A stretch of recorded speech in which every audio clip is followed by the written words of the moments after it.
आलू रे आपण जेकोसी रेसिपी करेंगे छोटू बड़ समस्ते खाइबा को बहुत पसंद करेंगे।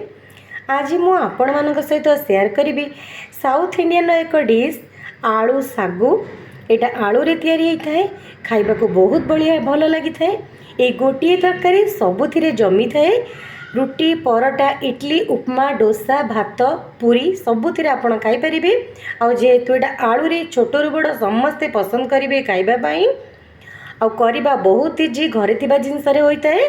तो चलतु स्टार्ट करवा आज रेसिपी।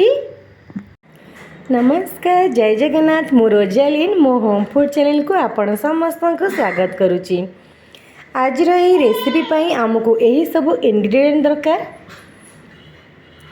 ये दुईटी आलू को मु सिझेकी चोपा छड़ेकी नहीं, 2 चम्मच बेसन ये मु गोलिकी नहीं, गोटे पियाज को काटिकी नहीं, किसी फ्रेश भेसुंग पत्र नहीं, गोटे टमाटर काटिकी नहीं, ग्रीन मटर को मु बॉयल करके रखी से नहीं जाइए, आपण खाली ग्रीन मटर भी नहीं पारे।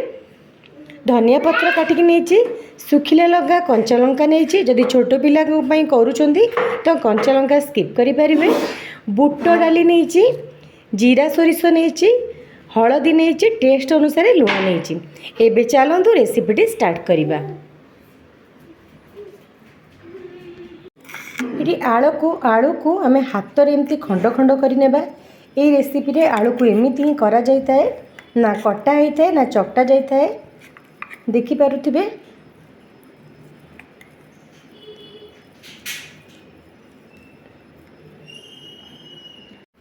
गोटे कड़े रे मु 2 चम्मच तेल नहीं, तेल गरम हो साराणी। एबे आम जीरा सोरिष को पकईदेवा, सुखिला लंका कंचा लंका। यदि छोट पिला खाऊँ खाली सुखिला लंका पकईबे, कंचा लंका पकईबेनी। आउ चिली पाउडर जेहेतु पड़ेनी टी लंका पड़े भल लगी थाए। एबे आम बुट पकईबा,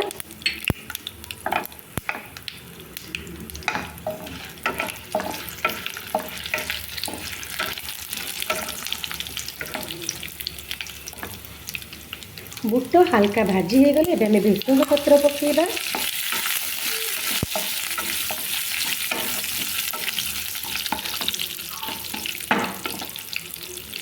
एबे से पियाज पकईकि भल भाव में भाजी नेबा। ये रेसिपी रे पियाज को भल भाव में कड़ा करके भजा जाएनी, जस्ट पियाजर कंचा स्मेल गला जाए भाजवा, पियाज सॉफ्ट होला जाए।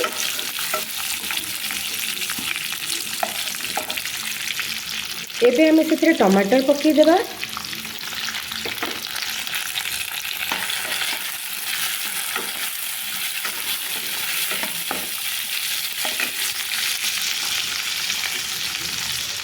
बॉयल करके रखिथिबा ग्रीन मटर। आपण एथिरे टिके भल कलरफुल देखा जाय गाजर भी पकई पारिबे। एबे आपको हमें भाजी नेबा, गैस फ्लेम को मीडियम करके।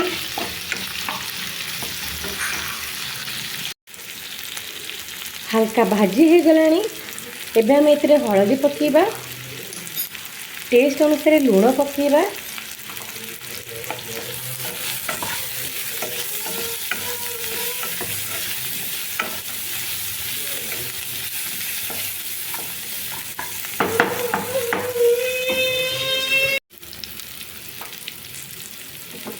यही भाजबे, बेसी भाजबेनी।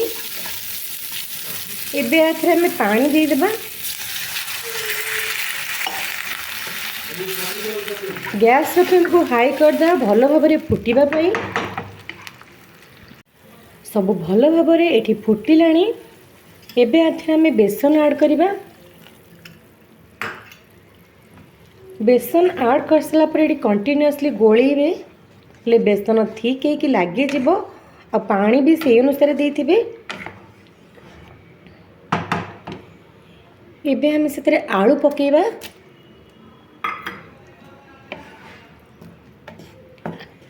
गैस फ्लेम को मीडियम करके आपको आम 10 मिनिट फुटेबा।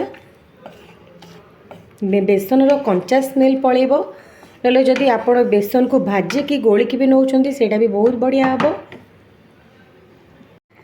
ये बेसनर कंचा स्मेल पड़ेलाणी।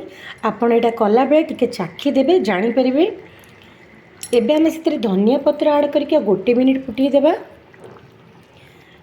এই ରେସିପିରେ ଏ କଲର୍ଟା ଏମିତି ହିଁ ଦେଖାଯାଇଥାଏ। ଯଦି ଆପଣ ଚାହିଁବେ ଆଉ ଟିକେ ହଳଦୀ ଆଡ଼୍ କରିପାରିବେ। ଖାଇବାକୁ ବହୁତ ବଢ଼ିଆ ଲାଗିଥାଏ। ଛୋଟରୁ ବଡ଼ ସମସ୍ତେ ପସନ୍ଦ କରିବେ ଖାଇବା ପାଇଁ।